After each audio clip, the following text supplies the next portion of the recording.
Всем доброго дня! Вас приветствует канал Релокод. И сегодня мы будем говорить о получении вида на жительство на Кипре через регистрацию компании. Для этого мы пригласили на интервью Анастасию. Анастасия является представителем компании Relocate VC, и она поможет нам разобраться с наиболее часто задаваемыми вопросами. Добрый день, Анастасия! Добро пожаловать! Да, всем добрый день.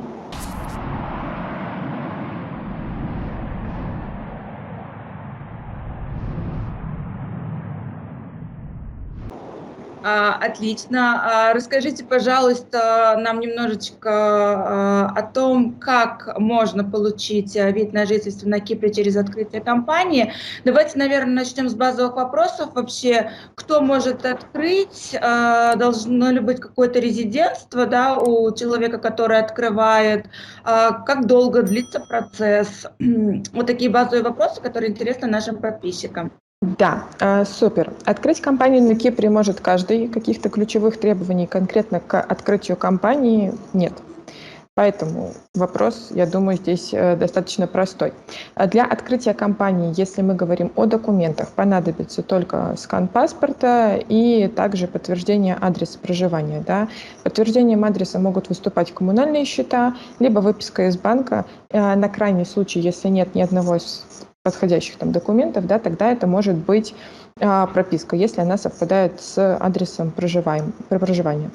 Касательно длительности процесса. У нас есть подготовительные процессы, да, которые длятся там порядка недели, да, когда мы определяемся со структурой владения компанией и другими организационными моментами. Но оперативность этих действий, она зависит не только от нас, но и также от клиентов, с которыми мы работаем. Обычно это слаженный, налаженный процесс, и все происходит достаточно быстро. Сама регистрация компании занимает до 3 недель по опыту. Да. Касательно структуры владения. На данный момент это достаточно острая тема, которую, я думаю, стоит обсудить. Можно не быть резидентами Кипра, но встает тогда вопрос с открытием корпоративного банковского счета, поэтому сейчас должны преобладать в структуре владения компании резиденты Кипра. В идеале это 75 плюс 1% владения акциями должен быть у резидентов Кипра. Соответственно, резидентство Кипра можно получить на основании должности, будучи сотрудником компании на Кипре. У меня как раз два вопроса возникло. Первый, что касается подтверждения адреса, то есть это подтверждение адреса вне Кипра, то есть фактического проживания человека. Да. Да, отлично. И второй вопрос по поводу того, что 75% компаний должен владеть резидент Кипра. Возможно ли это потом как-то переоформить? Это первое. И второе, это делается только для того, чтобы открыть банковский счет? Да. Это можно после регулировать, но нежелательно, потому что это все равно будет негативно влиять там, да, на счета. Соответственно, банк может после тоже прийти с вопросами, но тут ключевое, что изначально нужно структуру организовывать грамотно, да, то есть если у вас есть нерезиденты Кипра, то они не должны владеть более чем 25 минус 1 акция в компании, все. Учредителей может быть большое количество, но тут тоже важно понимать, что чем меньше учредителей в компании, тем быстрее будут идти процессы, потому что большое количество учредителей – это, соответственно, дополнительное время на обработку и работу. Поняла, хорошо. Смотрите, окей, мы создали компанию, она у нас уже есть, получается. Можем ли мы сразу нанимать в нее сотрудников других стран, например, граждан России? Сразу же нанимать сотрудников не получится. Для этого необходимо получить статус международной компании. Этот статус дает нам возможность найма сотрудников из третьих стран, в том числе Россия, Беларусь, Украина и так далее. Этот статус получается достаточно быстро, порядка 5-7 рабочих дней. Единственное требование – это наличие у, соответственно, компании адреса физического, да, то есть это офис.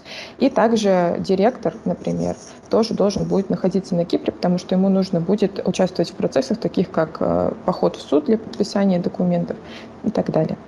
После получения этого статуса сотрудников можно спокойно нанимать в компании. То есть процедура получения этого статуса достаточно простая. Резюмируя ваш ответ, это нам необходимо два требования соблюсти. Это первое — наличие директора на территории Кипра, Да, и второе — да. Территории Кипра будет находиться директор физически плюс офис и физически плюс должен быть на офис. Кипре. То есть Отлично. подтверждение реального нахождения компании на Кипре. Отлично. А что дает признание компании международной, кроме разрешения нанимать сотрудников из-за границы? Какие-то еще преимущества есть? Основных преимуществ других нет. То есть это главное вообще назначение, да, в нынешней картине мира. Это как раз-таки для того, чтобы перевозить сотрудников. Единственный момент, который тоже важно учесть, оклад минимальный у сотрудников международной компании – это 2500 евро. Это у сотрудников. А у Да. топ-левел менеджмента? Нет, таких требований нет касаемо топ-менеджмента. В любом случае, любой сотрудник международной компании должен иметь ставку 2500 евро минимум. Хорошо, поняла. Окей, предположим, компанию мы зарегистрировали, статус международной компании оформили, начинаем набирать сотрудников. Как проходит этот процесс? Что нужно для этого сделать? Какие, может быть, документы? Сколько по времени? Да, тут такой достаточно обширный вопрос. Касаемо документов, наверное, начнем с них. Сотруднику в первую очередь нужно будет получать визу, да, для того, чтобы прилететь на Кипр. Есть два пути. Сотрудник может приехать на Кипр по туристической визе, либо по вызову сотрудника компании ей. Мы все же рекомендуем прибегать именно к получению туристической визы, потому что если компания вызывает сотрудника, у него на легализацию на Кипре есть всего 7 дней, что достаточно мало. А если он приезжает по туристической визе, у него на легализацию есть время, отведенное визой. Как правило, наши тоже клиенты, они получают визу до 90 дней пребывания на Кипре. Касаемо документов, первый и очень важный момент – это паспорт. Он должен быть годен минимум 2 года. В идеале более. Почему? Потому что сейчас на Кипре началась практика выдачи вида на жительство сроком на 3 года, а не на 2. Поэтому желательно, чтобы паспорта были чистые, свежие. Соответственно, следующий момент. Справка об отсутствии судимости. Она готовится порядка месяца, поэтому об этом лучше подумать заранее. Также, если у сотрудника есть дипломы о высшем среднеспециальном образовании, тогда их тоже нужно будет привозить с собой, либо развернутое CV, где отображено 2 года опыта минимум на должности, которую он планирует занимать на Кипре. Это тоже обязательное требование. В принципе, набор документов, я думаю, достаточно прост и понятен. Это ключевые моменты. Если же сотрудник у нас переезжает с семьей, да, что тоже очень частая история, тут есть как раз-таки уже несколько подводных камней. Он может приезжать, если по туристической визе, сразу с семьей, и тогда можно будет их легализовать на Кипре и получить им вид на жительство Кипра сразу всем вместе. Либо же он должен будет приезжать сюда один, получать вид на жительство и потом делать приглашение по воссоединению с семьей и приглашать сюда своих членов семьи, которые будут уже после проходить этот процесс. От членов семьи понадобятся паспорта, свидетельство о рождении. Если это дети старше 16 лет, тогда им также будет нужна справка об отсутствии судимости, в принципе, супругу тоже. Да, свидетельство о браке для супругов тоже будет необходимым. Также нужна будет на каждого члена семьи, то есть депендента, да, 850 евро банковской гарантии. Для этого нужно будет иметь сотруднику уже на тот момент банковский счет на Кипре и, соответственно, эти деньги заморозить из расчета на каждого члена семьи по 850 евро.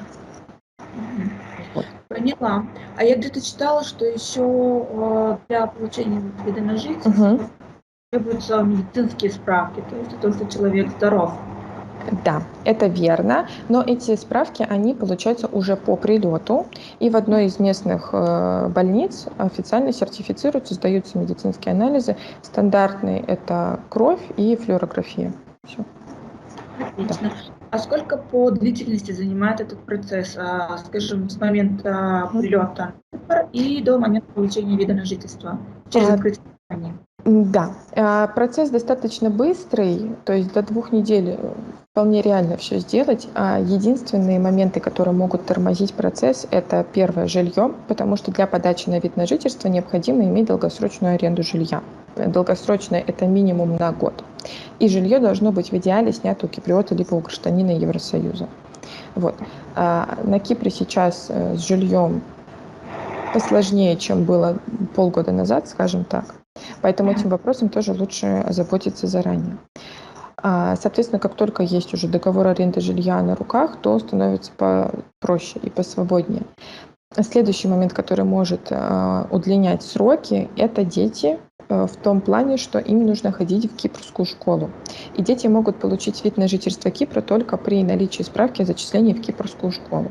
Сейчас, опять же, большой поток людей, на Кипре очень много приезжих, соответственно, нужно будет заранее также решить вопрос со школой для ребенка. Вот.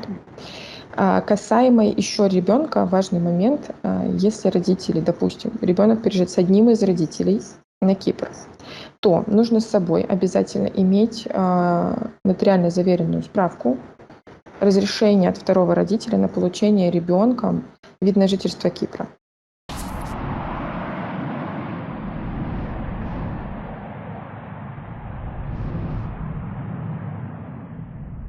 Тут вроде все понятно, все ясно. Давайте немножечко поговорим все-таки о корпоративных счетах, о личных счетах. Это сейчас больная тема во многих странах, да. Да. Давайте по очереди, наверное, сначала как открыть корпоративный счет на компанию, какие подводные камни, что стоит иметь в виду, и как уже открыть личный счет. Угу. Да, касаемо банковских счетов, Кипр достаточно радует и удивляет. Здесь все работает прекрасно, никаких проблем не наблюдается. Естественно, процессы в каких-то моментах могут удлиняться, да, из-за сложившейся ситуации. Но это единственное, что отразилось на этой процедуре, если мы говорим о Кипре. Все в порядке с корпоративными банковскими счетами, но, опять же, важно упомянуть, корпоративный банковский счет сейчас реально открыть только при требованиях, которые я упомянула выше, касаемых резидентов Кипра в составе учредительском. Важно обратить конкретно на это внимание, потому что частая проблема — компанию открыть быстро. Это не проблема, ее можно открыть полностью удаленно. Тут никаких перебоев нет. А вот банковский счет сейчас, он все-таки требует к себе более трепетного отношения, поэтому важно обратить на это внимание. Касаемо длительности, это будет занимать до 2 месяцев, опять же, как показывает практика. Но все, опять же, зависит отчасти и от структуры владения, да, потому что мы понимаем, чем больше учредителей, тем, соответственно, банк дольше будет обрабатывать. Чем меньше и чем проще структура владения, тем быстрее можно получить готовый счет. Касаемо персональных банковских счетов, они делаются быстрее, чем корпоративный банковский счет, но это можно закладывать до месяца максимум. А какие требования к получению, к открытию счета, получается, корпоративного или личного? Может, какие документы, личное присутствие, переводы? Да, для открытия корпоративного банковского счета в любом случае нужно будет присутствие, да, личное, это 100%. Другой момент. Документы, которые касаются сейчас всех, да, и учредителей, и, соответственно, сотрудников, да, им обязательно нужен будет reference letter. Это выписка из банка, да, в которой указано, что вот он является клиентом этого банка с такого момента, и он вообще надежный человек. Соответственно, следующий момент – это налоговая декларация. Нужна будет за последние 2 года. Для учредителя необходимо будет подтверждение средств, да, и дохода, источников дохода. Также нужно будет CV для банка и договор аренды жилья. Все. То есть такие базовые документы. Единственное, что подтверждение источников дохода, оно нужно только для учредителей. То есть получается, то, что вы сказали, reference letter, это нужно получить из банка, в котором клиент обслуживался до сегодняшнего дня. Да. Приняли такие справки с банков России на сегодняшний день? Да, все отлично. Единственный момент, это все можно получить в электронном виде достаточно быстро, но любой документ, перечисленный выше, и в том числе эти, они, естественно, требуют перевод на английский язык. На Кипре достаточно английского языка. Плюс апостилирование документов для граждан Российской Федерации не требуется. Если мы говорим про остальные страны, да, там Беларусь, Украина и так далее, то апостилирование документов требуется на Кипре.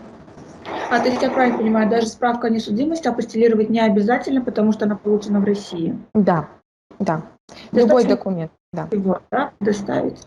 Отлично, да, это хорошее. А для личного счета требования примерно, наверное, те же самые, да, получается? Да, то есть там все те же процедуры, потому что в открытии корпоративного у нас будут участвовать учредители, а в получении персональных, соответственно, сотрудники. Если так мы говорим. Соответственно, документы не меняются, только для учредителя добавляется +1, это подтверждение средств. Все. Отлично. Анастасия, скажите, пожалуйста, а сколько по времени занимает весь процесс, скажем, с момента запуска, регистрации компании до открытия счета и до получения ВНЖ? Может быть, как разделить на 3 этапа, наверное, да? Вот каждый этап Да. сколько займет по времени? Да. Открытие компании – это до 3 недель. Получение статуса международной компании занимает, как правило, 5-7 рабочих дней. И, соответственно, получение вида на жительство. Тут сложнее дать конкретную цифру, да, потому что, опять же, все завязано на подборе жилья и так далее. Ну, давайте мы заложим 2 недели, да, вот с жильем и так далее. И открытие банковских счетов – это 1-2 месяца.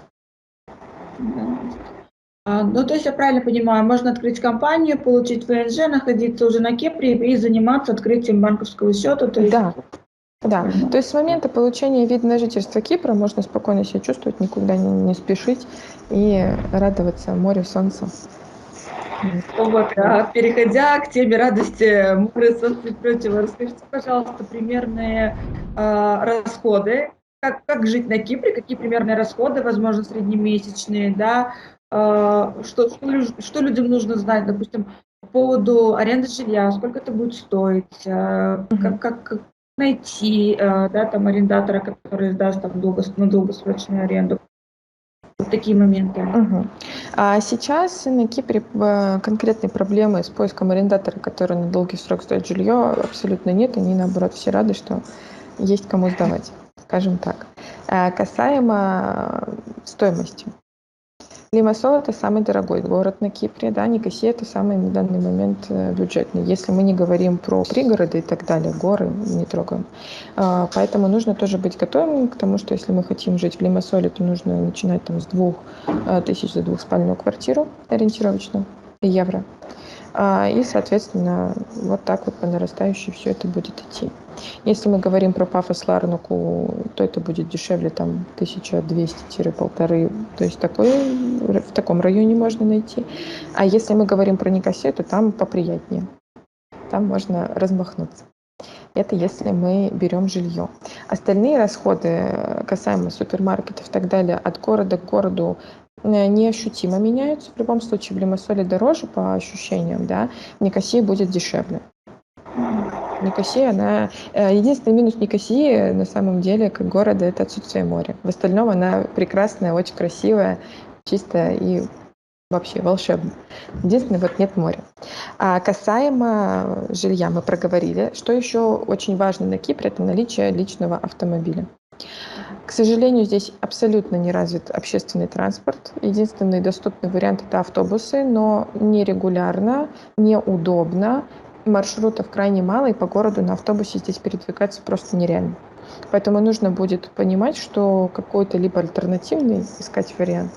Очень много сейчас как раз-таки на самокатах, велосипедах и так далее, но это тоже сложно на Кипре, потому что дороги не очень адаптированы.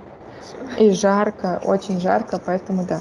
Лучше всего автомобиль с кондиционером. Тут можно будет его купить, приобрести, либо очень развита также аренда автомобилей там, на месяц, на 2, тоже как кому подойдет. Вот. Отлично. Вот возьмем семью, наверное, давайте из 4 человек, муж, жена, 2 детей, среднемесячный бюджет, чтобы жить вот на Кипре, не считая аренды, не считая транспорта. Не считая транспорта, не считая аренды. Тогда давайте посчитаем еще школы, да, потому что школа на Кипре, или, допустим, детский сад, да, это нужно закладывать порядка 400 евро на ребенка. Ежемесячно, это тоже зависит, естественно, от школы, кипрская, государственная, либо там русская, английская школа, там, потому что абсолютно разные тоже будут стоимости, пускай будет 400-500. И, соответственно, если на хороший уровень жизни, да, это то есть там, походы, допустим, в заведения и так далее, то это давайте рассчитывать на 5 5000. Я думаю, есть. В среднем 5000 на семью из 4 человек. Но это на семью из 4 человек на такой хороший уровень жизни. Отлично. А вот по поводу школы сказали, что они есть разные, государственные, негосударственные, русскоязычные, англоязычные. То есть, я правильно понимаю, никто не столкнется с проблемой, что нет мест в школе или там ребенка не возьмут в школу? Да, но опять же, такой сейчас проблемы не наблюдается, везде находят варианты, да, если, допустим, заканчиваются места в одной, найдутся места в другой, но опять же к этому нужно отнестись очень ответственно и подумать об этом заранее, посмотреть города, посмотреть какие школы, потому что, в принципе, в Пафосе, в Лимассоле, в Ларнаке, в Никосии там есть абсолютно сборная солянка из разных школ, просто подобрать ту, которая под запрос подходит, и заранее побеспокоиться наличием мест. Отлично, Анастасия. Я думаю, нам удалось раскрыть информацию по поводу того, как получить ВНЖ на Кипре через релокацию бизнеса. И нашим подписчикам будет достаточно интересно ознакомиться с этой информацией. Все контакты Relocate VC мы оставим под данным видео. Обязательно ссылочки будут. Спасибо вам большое за время, спасибо за информацию. Да, спасибо всем тоже большое. Надеюсь, что было полезно. Да, И, было очень интересно. Я да, даже для себя узнала много нового, несмотря на то, что я периодически читаю и знакомлюсь с такой информацией. Да, спасибо вам большое. Всего доброго. да, спасибо, до свидания.